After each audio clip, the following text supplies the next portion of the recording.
नमस्कार, मैं हूं विजय मांडगे और चंबल की चुनौती में आज हम बात करेंगे अंबा विधानसभा सीट की। अंबा वैसे तो बीजेपी का गढ़ रहा है, लेकिन 2018 के चुनाव में यहां से कांग्रेस ने जीत दर्ज की थी। लेकिन अब एक बार फिर उपचुनाव हो रहा है, तो अंबा में किस तरह के हालात बने हैं, यहाँ के सियासी समीकरण क्या है, मुकाबला चतुष्कोणीय नज़र आ रहा है। लोगों के क्या मुद्दे हैं, लोग किसे पसंद कर रहे हैं, लोगों की क्या समस्याएं हैं, तमाम सारे सवाल हैं। शुरू करते हैं अंबा विधानसभा सीट का ये सियासी सफ़र।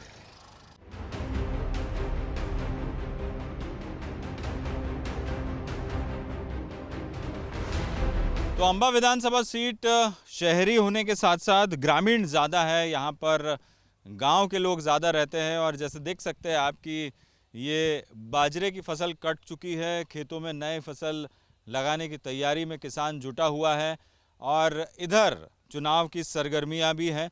अंबा विधानसभा सीट पर बात करें तो मुकाबला यहाँ पर त्रिकोणीय भी हो सकता है और चतुष्कोणीय भी हो सकता है, क्योंकि समाजवादी पार्टी और बहुजन समाज पार्टी इन्होंने भी अपने उम्मीदवार मैदान में उतार दिए हैं। बीजेपी की बात करें तो कमलेश जाटव जो कांग्रेस छोड़कर बीजेपी में शामिल हुए और अब यहाँ से चुनाव लड़ रहे हैं। पिछली बार उन्होंने अच्छे वोटों से चुनाव जीता था। दूसरी तरफ हम बात करें तो कांग्रेस की तरफ से है सत्यप्रकाश सखवार, जो बहुजन समाज पार्टी से एक बार यहाँ से चुनाव जीत चुके हैं, विधायक रह चुके हैं और एक बार फिर अब बहुजन समाज पार्टी छोड़कर कांग्रेस में शामिल होकर कांग्रेस के टिकट पर चुनाव लड़ रहे हैं। और जहां तक बात करें समाजवादी पार्टी की तो बंसीलाल जाटव जो बीजेपी के यहाँ से 3 बार के विधायक थे, वो इस बार समाजवादी पार्टी यानी साइकिल की सवारी करने के मूड में आ गए हैं। नामांकन भी उन्होंने दाखिल कर दिया है और अब प्रचार में भी जुट गए हैं। तो इस वजह से यहाँ पर त्रिकोणीय मुकाबला और बहुजन समाज पार्टी के जो उम्मीदवार हैं, हालांकि बहुजन समाज पार्टी केवल जो है सत्यप्रकाश सखवार उनकी वजह से ज़्यादा अस्तित्व में थी, लेकिन अब वो कांग्रेस में आ गए हैं, तो कितना क्या बहुजन समाज पार्टी असर डालेगी ये कहना मुश्किल है। मेरे साथ उमेश है, मेरे सहयोगी, उनसे पूछते हैं कि उमेश, ये जो चारों कैंडिडेट है इसमें से सबसे अहम बात इनके यदि हम स्ट्रेंथ की बात करें तो किसकी क्या स्ट्रेंथ है और किसकी क्या वीकनेस है? जो जाति समीकरण के आधार पर इस अंबा विधानसभा में चुनाव लड़ा जाता है। अगर जाति समीकरण की बात करें और जिस तरह से कमलेश जाटव यानी जाटव समाज से आते हैं उनकी मात्र 6000 वोट हैं और जो सत्यप्रकाश सखवार हैं जो कांग्रेस से उनके 50 से 56,000 वोट हैं। तो कहीं ना कहीं जाति जो आधार पर यहाँ राजनीति होती है और उसी के आधार पर सत्यप्रकाश सखवार को कांग्रेस से टिकट दिया गया है। अब अगर समाजवादी पार्टी की बात करें, जो बंसीलाल जाटव हैं, वो 1993 से 2008 तक बीजेपी से 3 बार लगातार विधायक रहे हैं। वो भी चूंकि मैदान में कूद गए हैं, लेकिन बीजेपी से नाराज होकर वो समाजवादी में आए हैं। तो कहीं ना कहीं वो भी त्रिकोणीय मुकाबला में शामिल हो गए हैं और लगभग बिल्कुल जिस तरह से अपन देखें कि जो सखवार समाज है वो भी उनको सपोर्ट करता है, क्योंकि एक शिक्षक पद से वो रिटायर होकर आए हैं। बीजेपी के लिए खासकर चुनौती होगी, क्योंकि जो सखवार समाज के जो वोट हैं वो सखवार को तो मिलने ही मिलने हैं, लेकिन ये बीजेपी की वोट कटेंगे। अगर बीएसपी की बात की जाए तो भानु सिंह जो सखवार हैं वो भारी प्रत्याशी हैं, लेकिन बीएसपी ने अपना कैंडिडेट बनाया तो उनका कोई खास यहाँ रोल नहीं है, अंबा विधानसभा में कोई पकड़ नहीं है। तो उमेश का कहना है कि जातिगत आधार पर यहाँ पर वोटिंग होती है और जातिगत समीकरण हर राजनीतिक दल साधने की कोशिश करता है और इसी वजह से सभी जो उम्मीदवार सामने हैं वो कहीं ना कहीं जातिगत समीकरणों को प्रभावित करेंगे, ऐसा ज़रूर यहाँ पर महसूस होता है।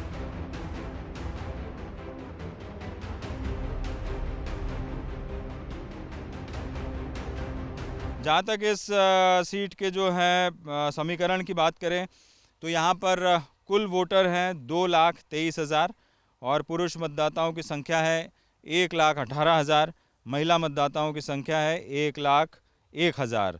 तो आरक्षित वर्ग की सीट है। 2013 में बीएसपी से सत्यप्रकाश सखवार जीते, 1993, 98 और 2003 में बीजेपी के बंसीलाल जाटव जीते जो अब समाजवादी पार्टी से मैदान में हैं। 2018 में कमलेश जाटव ने निर्दलीय प्रत्याशी नेहा किन्नर को 7,547 वोटों से हराया था। तो एक तरह से कांग्रेस यहाँ से 5 बार चुनाव जीत चुकी है, बीजेपी 4 बार अब तक जितने चुनाव हुए और बहुजन समाज पार्टी 1 बार चुनाव जीती है। और कास्ट फैक्टर यहाँ पर हमेशा से रहा है और यहाँ पर मुद्दे कई सारे हैं लोगों की भी समस्याएं कई सारी हैं। तो लोगों से भी बात करेंगे कि आखिर वो किस आधार पर यहाँ चुनाव में अपने प्रत्याशी को चुनते हैं और आखिरकार उनके क्या मुद्दे हैं।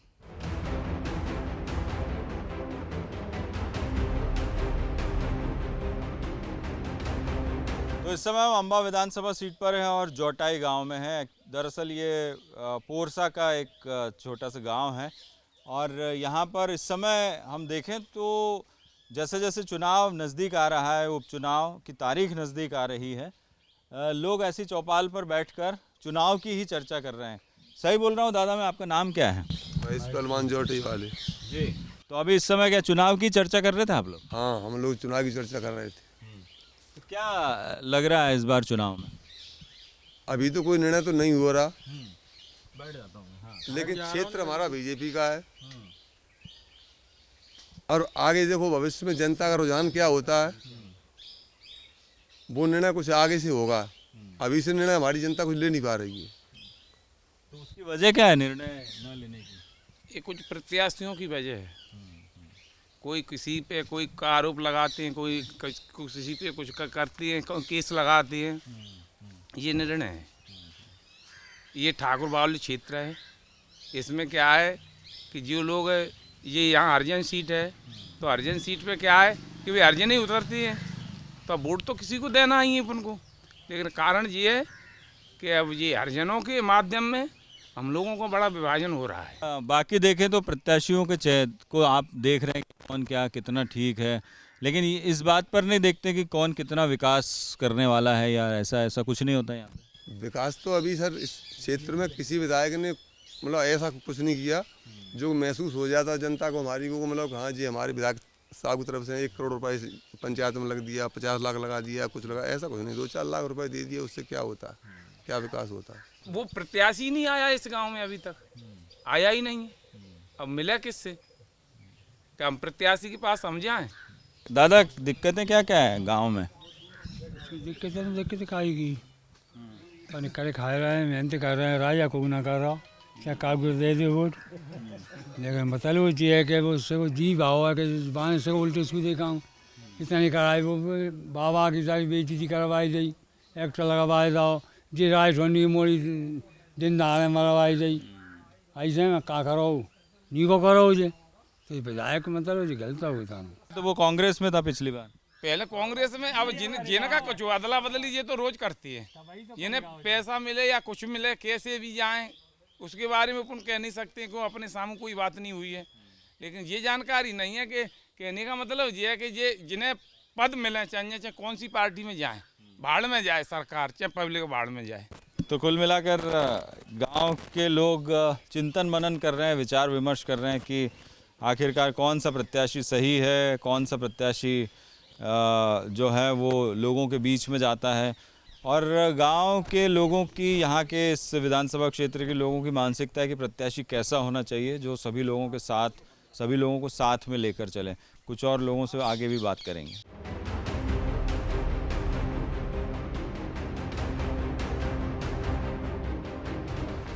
तो इस समय हम अंबा विधानसभा सीट के पोरसा कस्बे में खड़े हैं और यहाँ पर चूँकि इस समय आप देख सकते हैं कि कस्बा है और ज़्यादा कुछ अभी चुनाव प्रचार का रंग तो नहीं चढ़ा है, लेकिन गांव-गांव, चौपाल और शहरों में बातचीत ज़रूर चुनाव की हो रही है।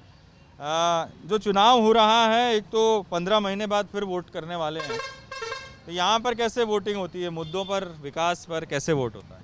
क्योंकि हम लोग परेशान हैं, दोबारा फिर चुनाव हो रहा है। इन्होंने तो 35-35 करोड़ ले लिए, किसान को हमको क्या मिला? हमको तो परेशानी के अलावा कुछ मिला ही नहीं, तो इनको कौन देगा वोट दोबारा? दोनों दोबारा पार्टी बदल के आई है, राष्ट्रीय पार्टी, दोनों बदले हुए हैं।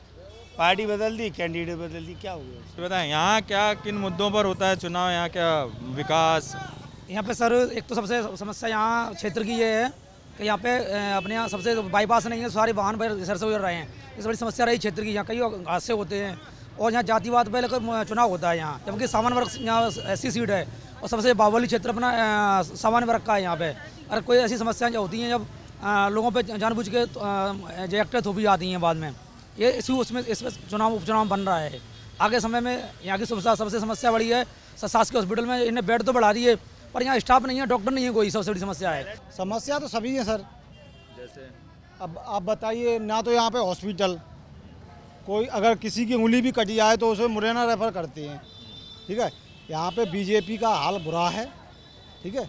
इसीलिए हमने कांग्रेस को पहले जितवाया था, फिर वे भी 35 करोड़ लेके बीजेपी में निकल गए।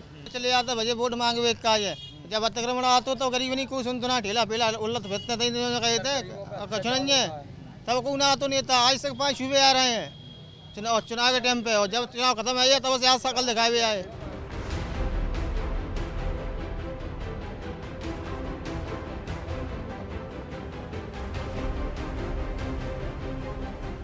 लगातार मुरैना की 5 सीटों पर सक्रिय हैं, क्या देख पा रहे हैं? 5 नहीं, मध्य प्रदेश की 28 की 28 सीटें हम प्रचंड बहुमत से जीतेंगे, इसलिए तो कमलनाथ खींच रहे हैं।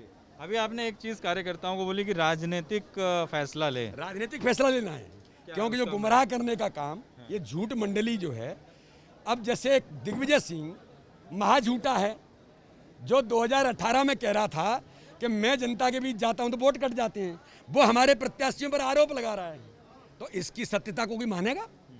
तो मैंने ये कहा कि अपने कार्यकर्ताओं को इमोशनल नहीं बनना है, पॉलिटिकल बन के निर्णय करना है कि हमारे नेतृत्व ने जो निर्णय लिया, सरकार बनाई मध्य प्रदेश को बचाने के लिए, गरीबों के कल्याण के लिए, कार्यकर्ताओं के मान और सम्मान के लिए, वो सरकार स्थायित्व में रहेगी जब हम सारी सीटें जीतेंगे, तब ये निर्णय लेना है। सभी लोग चंबल की माटी की जो गौरव गाथा है उसकी बात कर रहे हैं, उधर कांग्रेस भी कर रही है, आपने भी। कांग्रेस को देशभक्ति क्रांतिकारियों से कोई लेना देना नहीं। मैं पूछना चाहता हूँ, इसी चंबल क्षेत्र के नौजवान जो धारा 370 के कारण से सीने पर गोली खा करके शहादत देते हैं, दिग्विजय सिंह तुमने समर्थन किया है कि धारा 370 फिर आनी चाहिए, तो क्या इस क्षेत्र के शहादत देने वाले नौजवानों का अपमान नहीं है?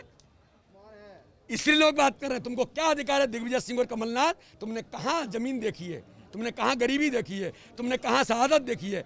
तुम तो केवल झूठ बोल करके एक परिवार के दरबारी रहे, गलती से मुख्यमंत्री बन गए। तो ये थे हमारे साथ विष्णुदत्त शर्मा जी, भारतीय जनता पार्टी के प्रदेश अध्यक्ष, और साफ तौर पर उन्होंने यहाँ कार्यकर्ता सम्मेलन हुआ, एक बात जरूर कही कार्यकर्ताओं को कि राजनीतिक फैसला ले, इमोशनल होकर न सोचे। एक बहुत बड़ा अपने आप में एक मैसेज है बीजेपी की बड़े नेताओं की तरफ से अपने कार्यकर्ताओं को।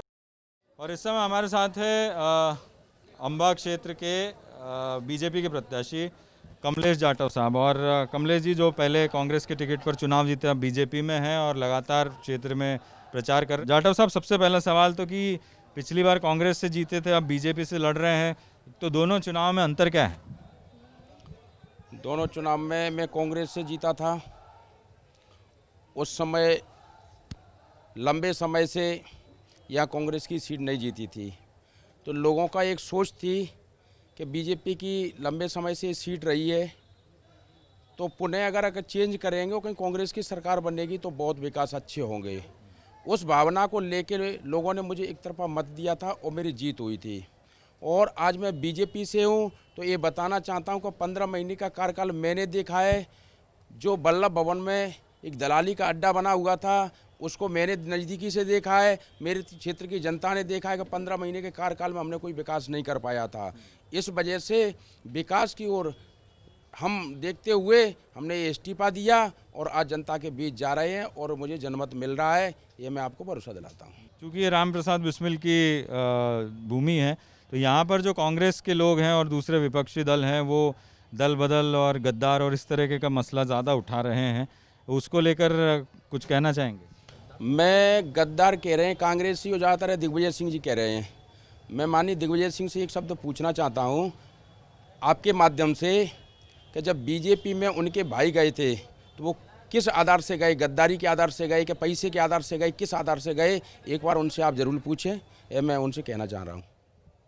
बात करने के लिए बहुत बहुत शुक्रिया। तो कमलेश जाटव साहब, जिनका साफ कहना है कि सारे लोगों का समर्थन है, हालांकि अपनी सभा में उन्होंने ज़रूर ये कहा कि यदि कोई गलती हुई हो तो उन्हें माफ़ कर दिया जाए। तो चूँकि राजनीति है और राजनीति में कभी कभी कुछ ऐसे डिसीजन हो जाते हैं जिससे बाद में पछताना ना पड़े, और ऐसी कोशिश कमलेश जाटव यहाँ करते नज़र आ रहे हैं।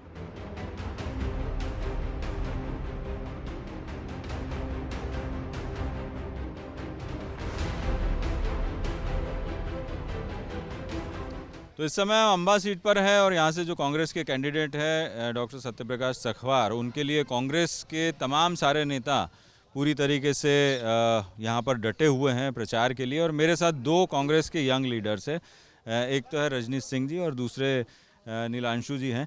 और दोनों जो हैं अपने अपने चुनाव में तो सक्रिय रहे हैं और इनके लिए मेरे ख्याल से हालांकि पहले भी काम कर चुके होंगे, लेकिन इस बार ये थोड़ा सा चुनौतीपूर्ण है दूसरे विधानसभा सीट पर जाकर और पूरे चुनाव का मैनेजमेंट करना आप दोनों के लिए। नहीं, चुनौतियां तो हमेशा रहती हैं और चुनौतियों से निकल के बाहर आना ही कांग्रेस का काम है। और कांग्रेस के साथ साथ जो चंबल के लोग हैं वो तो हर चुनौती का सामना करते रहते हैं। यहाँ तो इतिहास रहा है कि चुनौतियों को चुन के ही अपने नेता को चुनते हैं। और इस यहाँ की जनता जो एक स्वाभिमानी जनता है, उन्होंने तय कर लिया है कि हमारी जो आन बान शान चंबल थी, जहाँ के लोग पीठ दिखाने का काम नहीं करते हैं, जहाँ का खून गर्म होता है, जिनकी नसों में, यहाँ की युवाओं की नसों में खून नहीं सैलाब दौड़ता है, वो आपको 3 तारीख के वोट और 10 तारीख को पता चल जाएगा कि चंबल के लोग कितने पानीदार और कितने स्वाभिमानी होते हैं। इसी चंबल की माटी से, इसी अम्बा विधानसभा से जहाँ आप इंटरव्यू ले रहे हैं, परम श्रद्धेय वीर शहीद हमारे पंडित राम प्रसाद बिस्मिल जी हुए, जिनकी एक पंक्ति ने पूरे भारत में लोगों को जागृत करने का काम किया कि सरफरोशी की तमन्ना अब हमारे दिल में है, देखना है जोर कितना बाजुए कातिल में है। ये वो वीर भूमि है, ये वो त्याग और तपस्या और बलिदान की भूमि है जहाँ से लोगों को न्याय मिलता है। ये अन्याय सहन करने वाले लोग नहीं। सरफरोशी की तमन्ना लेकर आप लोग जो है डटे हुए हैं। बिल्कुल, हम लोग डटे हुए हैं। और जो शिवराज सिंह माई के लाल हैं और जो सिंधिया ऐतिहासिक गद्दार हैं, उनको इस बार यहाँ पे ऐसा सबक सिखाया जाएगा। यहाँ के लोग, यहाँ के युवा, यहाँ के बुजुर्ग ऐसा सबक सिखाएंगे कि इनको पता नहीं चलेगा, उनको एहसास हो जाएगा कि ये वही चंबल है। यहाँ की माँ, यहाँ की जो कोख है, यहाँ की जो जननी है, वो राम प्रसाद बिस्मिल जैसे लोगों को बनाती है। कांग्रेस इसी मुद्दे को लगातार अपने कैंपेन में उठा रही है और उम्मीद भी कर रही है कि इसी से जीत की राह आसान होगी।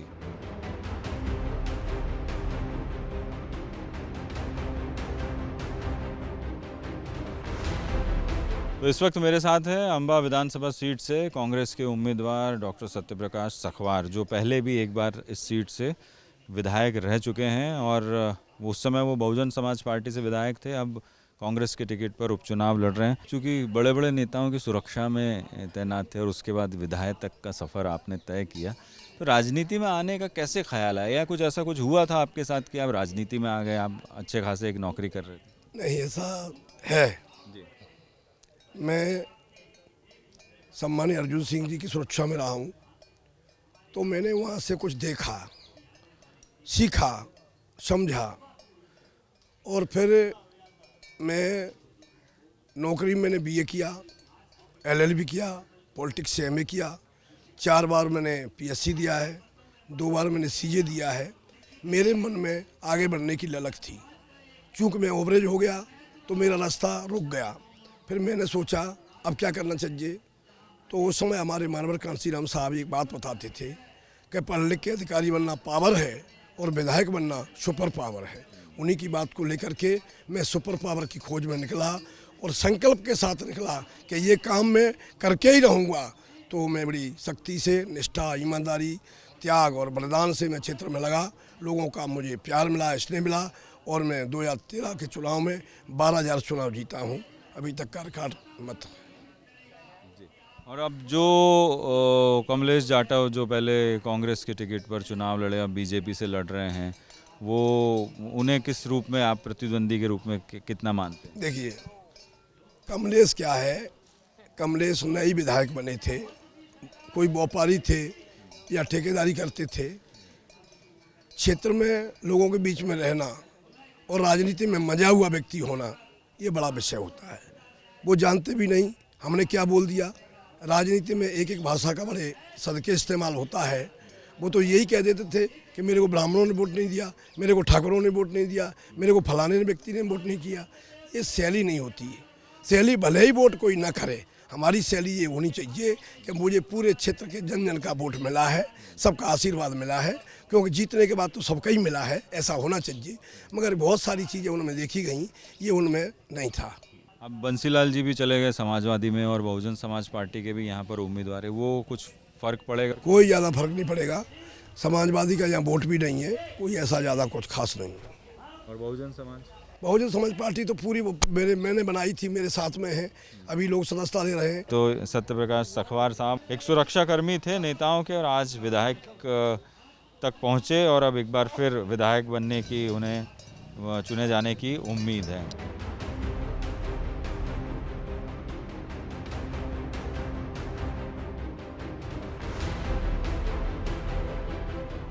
अंबा विधानसभा सीट पर त्रिकोणीय मुकाबले की संभावना है और इस समय मेरे साथ यहाँ से जो निर्दलीय चुनाव लड़ रहे हैं अभिनव छारी, वो भी है, युवा प्रत्याशी है, उम्र 30 साल है। बीजेपी में पिछले 5 साल से थे, लेकिन आप बीजेपी के बजाय निर्दलीय तौर पर अपनी किस्मत आजमा रहे हैं। तो बीजेपी क्या छोड़ दी है और निर्दलीय नामांकन भर दिया है? तो हाँ बिल्कुल, निर्दलीय नामांकन दाखिल कर दिया है, चुनाव चिन्ह आवंटित हो गया है जो कि इलमारी है।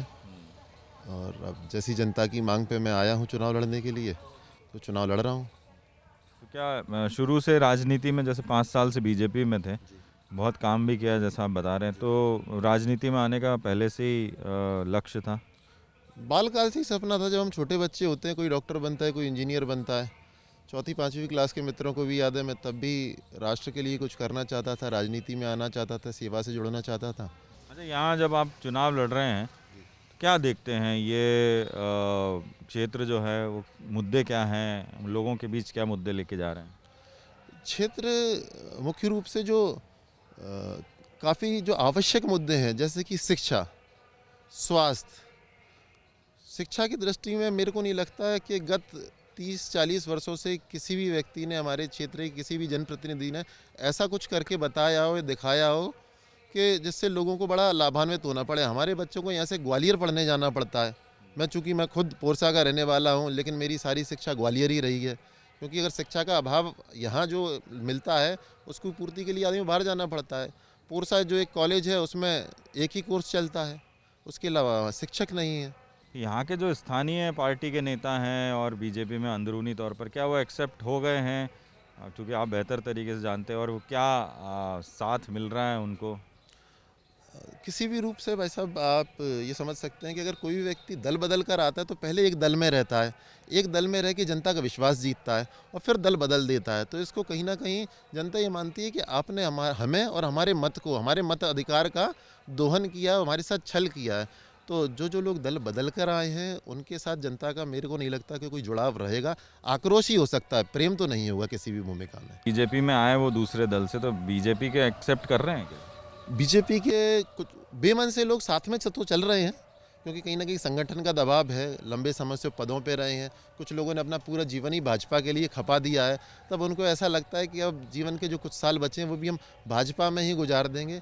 बाकी मताधिकार का जो प्रयोग करना है, वो तो निजी रूप से करना है, गोपनीय होता है, वो किसी को भी कर सकते हैं। तो ये है अभिनव छारी और निर्दलीय तौर पर चुनाव लड़ रहे हैं इस सीट से।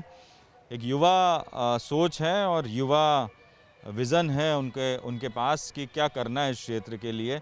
बचपन से राजनीति में आने की इच्छा थी, जो अब चुनाव लड़कर इस उपचुनाव में पूरी हो रही है। जाहिर तौर पर एक लंबी रेस के घोड़े तो हैं, क्योंकि उम्र भी साथ है और विज़न भी साथ है। तो ज़रूर देखना होगा कि चूँकि पिछले 2018 में भी यहाँ से एक निर्दलीय ने चुनाव लड़ा था, नेहा किन्नर, और वो दूसरे नंबर पर रही थी। तो निर्दलियों का यहाँ पर एक अच्छा खासा प्रभाव पड़ता है जनता पर, और जनता हमेशा से ही कुछ ही नए चेहरे को मौका देने की यहाँ कोशिश करती है। तो अभिनव को उम्मीद है कि जनता साथ में है और इस चुनाव में बेहतर परिणाम मिलेंगे। मेरे पीछे जो आप मूर्ति देख रहे हैं, वो शहीद क्रांतिकारी राम प्रसाद बिस्मिल की मूर्ति है, और बिस्मिल साहब का जन्म इसी अंबा के बरवई गांव में हुआ था, यहाँ से 10 किलोमीटर दूर है। इस चुनाव में चंबल की अस्मिता सबसे बड़ा मुद्दा है, और बीजेपी और कांग्रेस के नेता ये कोशिश कर रहे हैं कि चंबल का जो गर्म खून है उसमें उबाल लाया जाए, और इसी वजह से कांग्रेस गद्दारों की बात कर रही है, बीजेपी वफादारों की बात कर रही है। दोनों तरफ से आरोप प्रत्यारोप का दौर चल रहा है, और इन सब आरोप प्रत्यारोप को यहाँ की जनता सुन रही है और मंथन कर रही है, चिंतन कर रही है कि आखिरकार किसने क्या किसके साथ सलूक किया है। अब ये चुनाव बताएगा 3 नवंबर की तारीख बताएगी कि जनता किसका साथ देती है, बिस्मिल की इस धरती के लोग किसके साथ खड़े होते हैं। अंबा विधानसभा सीट से इतना ही। अगली बार किसी और विधानसभा सीट के बारे में आपको बताएंगे। तब तक दीजिए इजाज़त। नमस्कार।